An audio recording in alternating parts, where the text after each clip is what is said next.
మాట్లాడొచ్చా? గౌరవనీయులైన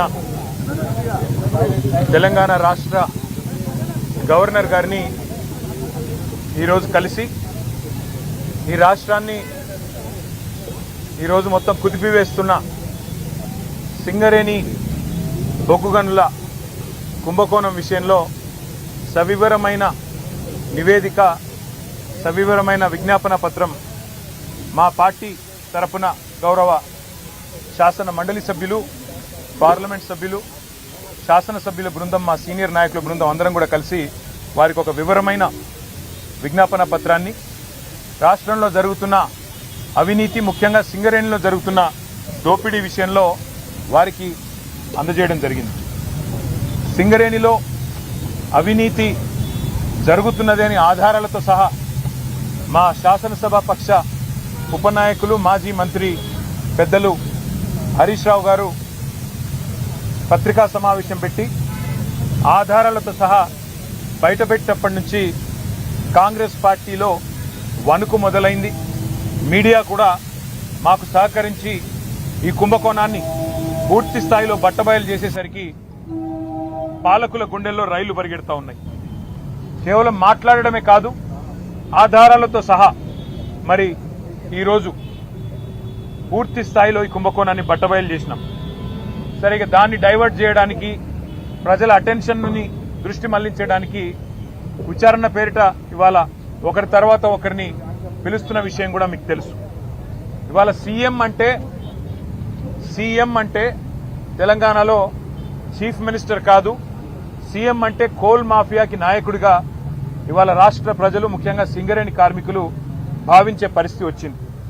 ఇవాళ మీరు ఒక్కసారి అర్థం చేసుకుంటే ఈ కుంభకోణాన్ని రాష్ట్ర ప్రజలు, ముఖ్యంగా సింగరేణి ప్రాంతంలో ఉండే మా కార్మిక సోదరులు కూడా అర్థం చేసుకుంటే చాలా స్పష్టంగా ఆధారాలతో సహా మేము బయటపెట్టిన తర్వాత, ముఖ్యంగా మేము లేవనెత్తిన కొన్ని ప్రశ్నల విషయంలో ఇప్పటి వరకు ప్రభుత్వం నుంచి ఒక్క సమాధానం కూడా రావడం లేదు.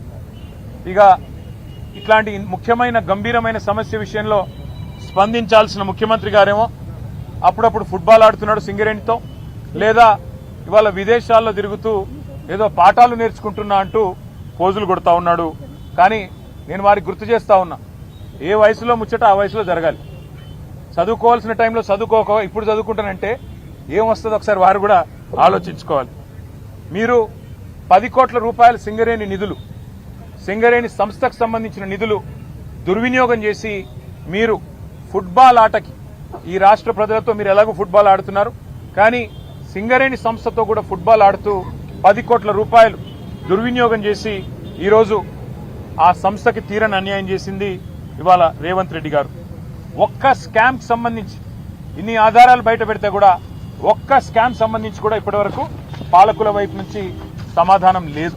మేము అడిగాం, స్పష్టంగా చెప్పాం, మళ్ళీ అడుగుతా ఉన్నాం. ఓబీ టెండర్ల విషయంలో, ఓవర్ బర్డెన్ టెండర్ల విషయంలో గతంలో ఎన్నడూ లేని సైట్ విజిట్ సర్టిఫికేషన్, అంటే మీరు సైట్ మీదకి రావాలి, అక్కడికి వచ్చినట్టు సర్టిఫికేట్ తీసుకోవాలి అనే నిబంధన పారదర్శకతకు పాతర వేసి ఎందుకు పెట్టినారు, గతంలో ఎన్నడూ లేని విధంగా ఇది ఎందుకు పెట్టారంటే ఇంతవరకు సమాధానం లేదు. భారతదేశంలో ఎక్కడ ఏ కోల్ గనిలో లేని, ఏ బొగ్గు గనిలో లేని నిబంధన ఇక్కడనే ఎందుకు పెట్టినారు అంటే ఇంతవరకు సమాధానం రాదు. అట్లాగే నిజంగానే 2018 నుంచి 2024 వరకు ఈ నిబంధన గనక కేంద్ర ప్రభుత్వం ఒకవేళ సిఫారసు చేసి ఉంటే ఆ రోజున్న బీఆర్ఎస్ ప్రభుత్వం అమలు చేయలేదు. అన్ని టెండర్లను కూడా ట్రాన్స్పరెంట్ గా మేము పిలిచినాం. అందుకే ఆ రోజు అన్ని మైనస్ టెండర్లు వచ్చినాయి. ఎస్టిమేటెడ్ కాస్ట్ కంటే తక్కువ ఖర్చుకే సింగరేణికి డబ్బులు ఆదా చేస్తూ ఆ రోజు జరిగిన మాట వాస్తవమా కాదా? మరి ఆ రోజు ఆ టెండర్లలో లేని షరతు మీ ప్రభుత్వం వచ్చిన తర్వాత ఈ సైట్ విజిట్ సర్టిఫికేషన్ అనే విధానం ఎందుకు పెట్టారు, ఎవరికి లాభం చేయడానికి పెట్టారు అంటే ఇంతవరకు ప్రభుత్వంలోని బాధ్యులు ఏ ఒక్కరు కూడా సమాధానం చెప్పట్లేదు. 2025-26లో నిజానికి జనవరిలో ఒక టెండర్ చేశారు ఈ నిబంధన లేకుండా. జనవరిలో టెండర్ చేస్తారు, మళ్ళీ ఆ టెండర్ వెంటనే రద్దు చేశారు. టెండర్లో ఈ నిబంధన లేకుండా ఆ రోజు మీరు టెండర్ పిలిస్తే -7%, అంటే ఎస్టిమేట్ చేసిన దానికంటే 100 రూపాయలకు ఎస్టిమేట్ చేస్తే 93 రూపాయలకే పనిచేస్తామని కాంట్రాక్ట్ సంస్థలు ముందుకొచ్చినాయి. కానీ దాన్ని మీరు రద్దు చేశారు, ఈ నిబంధన పెట్టారు. దానివల్ల ఏమైంది, తిరిగి మళ్ళీ టెండర్ అదే ప్లేస్ లో పిలిస్తే +12 అంటే 100 రూపాయలకు అయ్యే పని 112 రూపాయలకు కావాలని చెప్పి మరి సంస్థలు వచ్చిన మాట వాస్తవమా కాదా మరి మీరు చెప్పాలని చెప్పి ప్రభుత్వాన్ని మేము డిమాండ్ చేస్తా ఉన్నాం. అట్లాగే మే 25 నుంచి మీరు ఎప్పుడైతే నిబంధన పెట్టారో ఈ రోజు వరకు గత 9 నెలల్లో ఎన్ని సంస్థలు ఇప్పటి వరకు ఎంతమంది కాంట్రాక్టర్లు సైట్ సందర్శించారు, మీకు ఎన్ని ఈమెయిల్స్ వచ్చినాయి, ఎన్ని లేఖలు వచ్చాయి, ఎన్ని సర్టిఫికెట్లు సింగరేణి సంస్థ జారీ చేసింది, మీరు ఒక వైట్ పేపర్ ఒక శ్వేతపత్రం ప్రచురించండి అని మేము డిమాండ్ చేస్తే ఇంతవరకు సమాధానం లేదు. కొంతమందికే సెలెక్టివ్ గా ఎందుకు ఇచ్చారు మీరు, కొంతమందికే సెలెక్టివ్ గా మీరు ఎందుకు మరి కొంతమంది కాంట్రాక్ట్ సంస్థల్ని ఎందుకు మీరు ఎత్తుకుంటున్నారు, మిగతా వాళ్ళని ఎందుకు పక్కన పెడుతున్నారు? ఇందులో రింగ్ మాస్టర్ సృజన్ రెడ్డి అనే వ్యక్తి ముఖ్యమంత్రి బావమరిది అవునా కాదా అని మేము అడిగితే ఇంతవరకు సమాధానం రాదు, ఇంతవరకు ఆయన విషయంలో స్పష్టత రాదు. అట్లాగే మేము అడిగాం శ్వేతపత్రం ప్రచురించండి, ఒక నైనీ టెండర్లే కాదు, నైనీ బొగ్గుగని టెండర్లే కాదు, మరి నైనీలో కూడా గతంలో 2021లో 2022లో 2 సార్లు మా ప్రభుత్వం ఉన్నప్పుడు కూడా టెండర్లు పిలిచాం. కానీ ఆ రోజు ఈ సైట్ విజిట్ సర్టిఫికెట్ అనే నిబంధన లేదు. మరి ఈ రోజు టీఆర్ఎస్ ప్రభుత్వంలో అవసరం లేనిది కాంగ్రెస్ ప్రభుత్వంలో ఈ నిబంధన ఎందుకు అవసరం వచ్చింది అని మేము అడిగితే ఇంతవరకు సమాధానం లేదు. అట్లాగే సోలార్ పవర్ స్కామ్ గురించి కూడా మేము బయటపెట్టాం.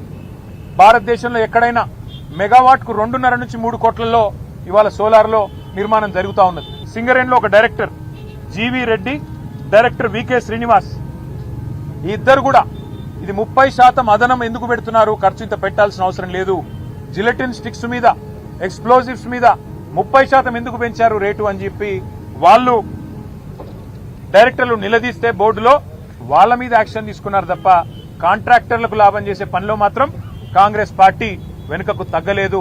ఇది వాస్తవమా కాదా అని మేము నిలదీస్తే ఆన్సర్ లేదు.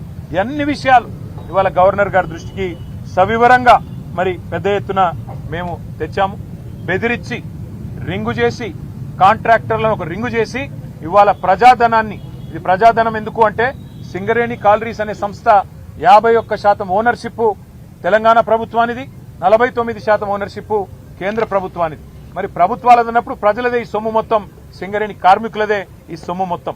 అందుకే సింగరేణి కోల్ బెల్ట్ లో ఉండే మా కార్మిక సోదరులు ఆలోచన చేయాలి. వేల కోట్ల రూపాయలు ఏ రకంగా ఇవాళ ఈ ప్రభుత్వం కొల్లగొడుతున్నదో దీని మీద మరి మేము ఎన్నిసార్లు అడిగినా ఇప్పటికీ కూడా సమాధానం రావడం లేదు. వాస్తవం ఏంటి అంటే అన్నదమ్ములు దోచుకునే సరిపోవట్లేదంట రేవంత్ రెడ్డి గారికి. హిల్ట్ కుంభకోణం పేరు మీద హైదరాబాద్ లోని పారిశ్రామిక వాడల్లో భూములను కొల్లగొట్టడానికి 5 లక్షల కోట్ల విలువ చేసే 9,200 కోట్లు, 9,200 ఎకరాల భూమిని కొల్లగొట్టేదానికి ప్రయత్నం చేస్తే మా పార్టీ బయటికి తీసుకొచ్చింది. అన్నదమ్ముల దోపిడిని అడ్డుకున్నది. కానీ రేవంత్ రెడ్డి గారు అన్నదమ్ముల దోపిడి సరిపోవట్లేదంట. ఇప్పుడు బావమరిది గారి కళ్ళల్లో ఆనందం కోసం సింగరేణిని ఆయనకు గుత్తకు రాసిచ్చిండు. తెలంగాణ కొంగు బంగారంగా భావించే సింగరేణిని కాంగ్రెస్ ముఖ్యమంత్రి రేవంత్ రెడ్డి పట్టపగలే కబలిస్తా ఉన్నాడు. అందుకే మేము అడిగినాం ఇవాళ గౌరవ గవర్నర్ గారిని, సార్ మీరైనా ఇన్వాల్వ్ కండి, మీరు కిషన్ రెడ్డి గారికి ఆదేశం ఇవ్వండి, సిబిఐకి ఇస్తారా, సిట్టింగ్ జడ్జికి ఇస్తారా, మీ ఇష్టం, ఎవరికి ఇస్తారో ఇవ్వండి, కానీ ప్రజాధనాన్ని కొల్లగొట్టే ఈ దుర్మార్గపు వ్యవస్థని, ఇటు సోలార్ పవర్ లో కుంభకోణం, అటు సింగరేణి ఓబీ గనుల్లో కుంభకోణం, దీన్ని అడ్డుకోండి, దీన్ని వెంటనే నివారించండి, ప్రజా సొమ్మును కాపాడండి అని చెప్పి కార్మిక లోకం తరపున, సింగరేణి కార్మిక సోదరుల తరపున వారికి విజ్ఞప్తి చేశాం. అన్నిటికీ మించి మీరు ఒకటి గమనిస్తే ఇవాళ ఒకరిద్దరు కాదు, మొత్తం క్యాబినెటే వాటాలు పంచుకునే క్రమంలో ఒకరితో పోటీ పడుతూ ఒకరు స్కాములు చేస్తున్నట్టుగా కనబడుతున్న విషయాన్ని కూడా గవర్నర్ గారికి వివరంగా చెప్పాం. కొత్తగా తెచ్చిన కండిషన్లు, ఈ కండిషన్లు తమ అస్మదీయుల కోసం, తమకు కావలసిన వాళ్ల కోసం ఏ రకంగా పెట్టడం వల్ల ప్రజాధనం దుర్వినియోగమవుతున్నది, సింగరేణి పొట్ట కొడుతున్నది ఈ ప్రభుత్వం, ఇవన్నీ వివరంగా ఆధారాలతో సహా మేము ఇవ్వడానికి సిద్ధంగా ఉన్నాం. మీరు దయచేసి సిబిఐ ఎంక్వైరీ చేయిస్తారా, సిట్టింగ్ జడ్జి ఎంక్వైరీ చేయిస్తారా, కేంద్ర ప్రభుత్వానికి మీరు వెంటనే నివేదిస్తారా, లేదా రాష్ట్ర ప్రభుత్వాన్ని మందలిస్తారా, మీ నిర్ణయం సార్. కానీ తప్పకుండా మీరు ఈ విషయంలో జోక్యం చేసుకోండి. తప్పకుండా రాష్ట్ర ప్రజల సంపద అయిన సింగరేణిని కాంగ్రెస్ కొల్లగొట్టకుండా కాపాడండి అని చెప్పి చాలా వివరంగా అన్ని స్కామ్ల విషయంలో గవర్నర్ గారికి రిప్రజెంటేషన్ ఇచ్చాము. నేను పూర్తిగా అధ్యయనం చేస్తాను, తప్పకుండా న్యాయం చేసే ప్రయత్నం చేస్తాను అని గవర్నర్ గారు మాకు హామీ ఇచ్చారు. వారి మీద విశ్వాసంతో మేము ముందుకు పోతున్నాం. ఒకవేళ న్యాయం జరగకపోతే తప్పకుండా కార్మిక లోకం మొత్తాన్ని కదిలించి సింగరేణి కోల్ బెల్ట్ లో మా టీబీజీకేఎస్ ఆధ్వర్యంలో మా గౌరవ అధ్యక్షులు మా కొప్పుల ఈశ్వర్ మాజీ మంత్రి గారి ఆధ్వర్యంలో సింగరేణి ప్రాంతంలో జరుగుతున్న ప్రతి కుంభకోణం విషయంలో కార్మిక లోకం మొత్తాన్ని కూడా చైతన్యపరుస్తాం. తప్పకుండా ఈ అంశాన్ని వదిలిపెట్టమని చెప్పి మీ అందరికీ కూడా తెలియజేస్తూ పత్రికా మిత్రులు కూడా సహకరిస్తున్నందుకు, ఈ కుంభకోణాన్ని బయటికి తీసుకొస్తున్నందుకు పత్రికలకు కూడా టీవీలకు కూడా ధన్యవాదాలు తెలియజేస్తా ఉన్నాం. జై హింద్. Thank you.